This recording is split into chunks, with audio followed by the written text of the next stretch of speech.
One of my favorite things that has been happening over the last few months is the podcast bro sphere has firmly come out and rejected Donald Trump after pushing him so hard in the 2024 election.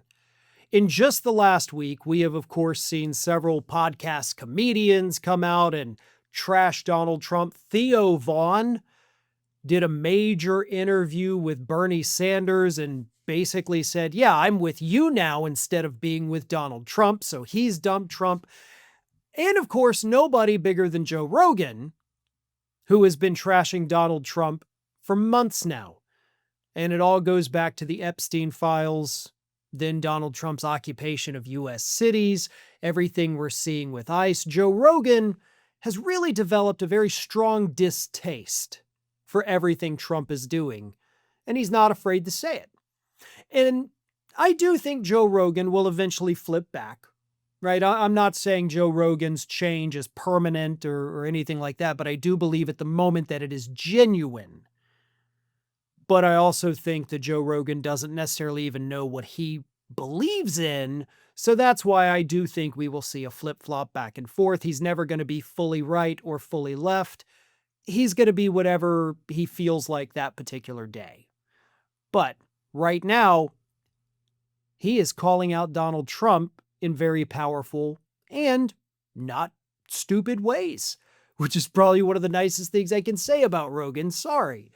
But this past week on his episode of his podcast, he actually called out the administration, accusing them of using quite literally everything else as a distraction from releasing the Epstein files. As everybody knows, this last Monday, we hit the 1-month mark from when Pam Bondi was legally required to release all of the documents, all of them. We still have less than 1%. We are now 5 weeks past her deadline, and nothing has happened. The judge, of course, came out and said, I'm not going to appoint a special master to do this, because he said, you guys can't do that in this venue, but then he did give Massey and Ro Khanna instructions on how they could do it. So the judge was like, look, I can't, but here's how it could happen. So it wasn't a complete failure for Thomas Massey and Ro Khanna, but Rogan sees through everything else that is happening right now, which is pretty remarkable for him. Here's what he said on the recent podcast. It's going to go on for a long time, I suspect, referring to the refusal to release the documents. I mean, they said they'd release them, but what did they release? And I think some of that's on purpose. And then his guest brought up, with the Somalians and the ICE shooting, it feels like that's completely drowned out anything about it. And Rogan agreed.